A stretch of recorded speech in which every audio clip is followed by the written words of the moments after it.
Okay. How you doing, Javier? Hi, Albert. Thank you so much for taking the time to talking to me about this thing. You Well, get to you got a chance to watch the movie? yes, and I gotta tell you, Thank you. I absolutely loved it. This is the kind of movie I love. I love these type of vigilante thrillers with these flawed human protagonists, and overall, is a great film. Well, thank you. I'm glad you enjoy it. So my first question is, how did you come up with the concept for the film? Um, I was a dad at the time with little kids, and Sandy Hook happened in Newtown, and it really freaked me out. And I would see these kids playing so cute, and I start playing Adam Lanza in my head, and I just wanted to kill him. And he killed himself, and I realized, there was not going to be satisfaction. And I saw parents on TV, some of them saying it was horrible, but you know, forgive somebody. And I realized maybe I wasn't a nice person because that thought couldn't even come through my head. And I go, what would I do? And I started thinking, kind of writing Santiago out there. Like Santiago is kind of like me. All the conversation with his kids in the car, it's all me. I don't make anything up. It's just my conversations with my kids. Um, and then I go, okay, well, if Santiago said I'm a cop, and then I'm going to do something, but there's a restraint there, there's family, you have things to do. And then, but what if you didn't? And then Max came out here. Okay, Max is the catalytic converter here. He's going to go for it, and how the other guy will feel. So that was kind of like the genesis of the idea. And then I had to figure out, what happens. And I don't know, I didn't want to make another movie about like drugs or nuclear weapons or something. So I figured that will be the topic that will probably bother me the most. Obviously, I'm writing for me, trying to see what I want to see. And then little by little, I realized that I didn't want to create just a bad guy, the bad guy with the henchmen, but I wanted to give him some vulnerability. And then I thought it would be funny if he, just like everybody else, he's in a corporate ladder of a different kind. So what if his boss yells at him? So it's bad, but God, he's got shit to deal with too. Yeah. Paying rent, paying taxes, all that stuff. So what I really liked the fact was Kellan Lutz's character. He's this ex-military who did something good, but it was frowned upon by his superiors, as we learned later in the film, that he did this good thing. He saved someone's life, but yet he was court-martialed, and it kind of messed him up.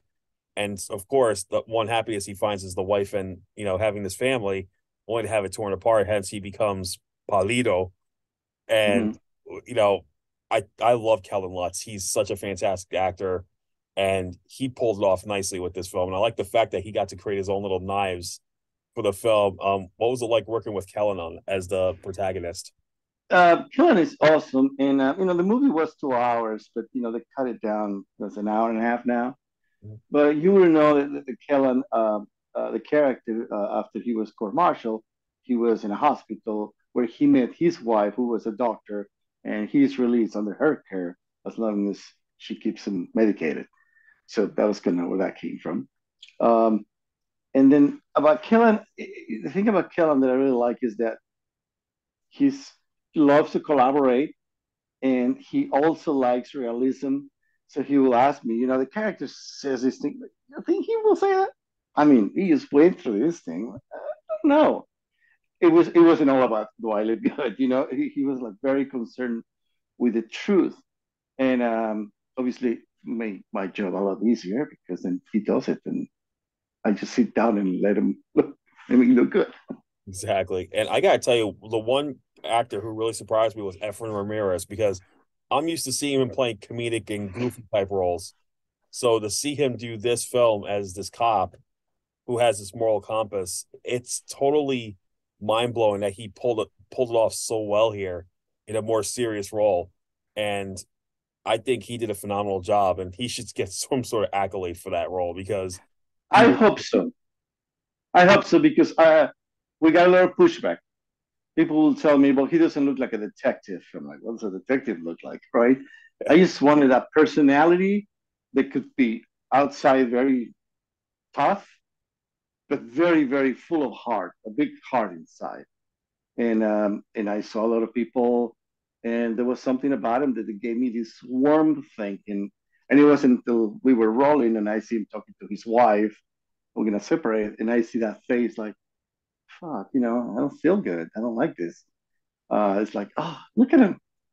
He's doing it, And then at the end, when he's all stressed out, you see coming out, and he puts so much energy. And it's funny because he actually came to town. We shot everything in Seattle, and Efren arrived a few days earlier, and all he did is walk around town, talk to everybody, chat with cops in the corners, just to get to know the flavor of the town. So it's lovely.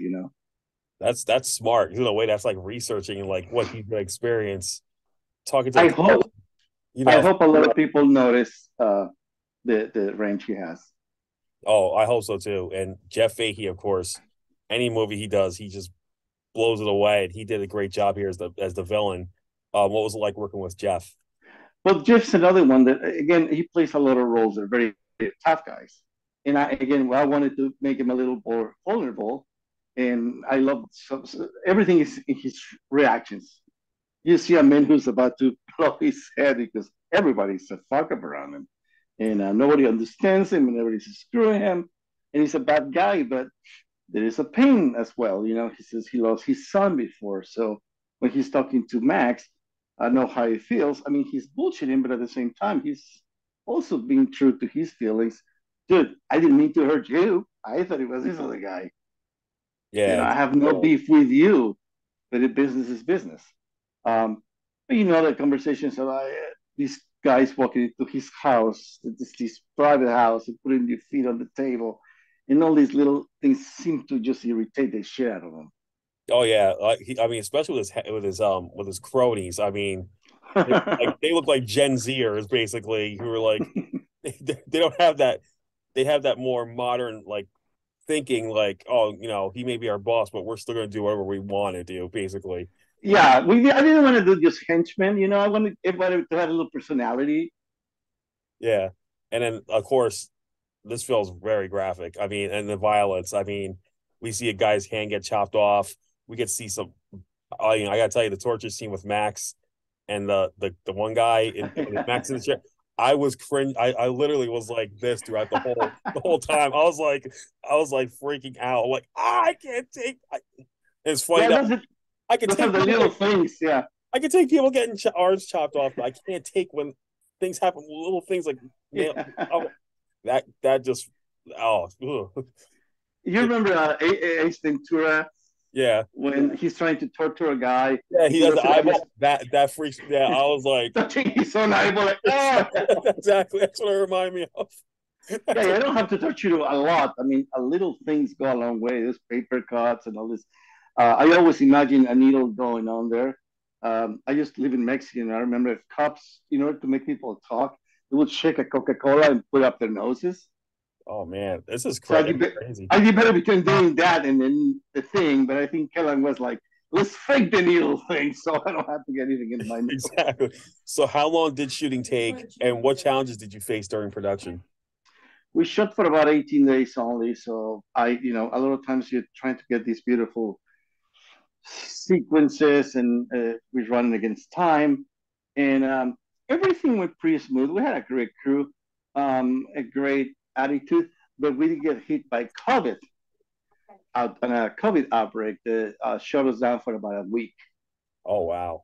So a lot of people went home because it was just one, the next one, and the next one, and the next one. So it's okay, let's cut it. Yeah. And we waited a week, and a week later we came back and we just finished. So Oh, that was the stressful part. wow. Because you're like, and Kellan was having a baby. His Oh, baby was okay. born about a week after he got home. So Yeah. he was just I need to get shot, these things shot because any moment Kellan's gonna say, I'm gone. Yeah. And what's great about Kellan is I talked to him like 4 years ago for another film he did, and he actually asked me for relationship advice, like off the record. So I thought that was pretty cool. That's how much I like him. He's such a cool guy, and he's so down to earth. And He's very sweet.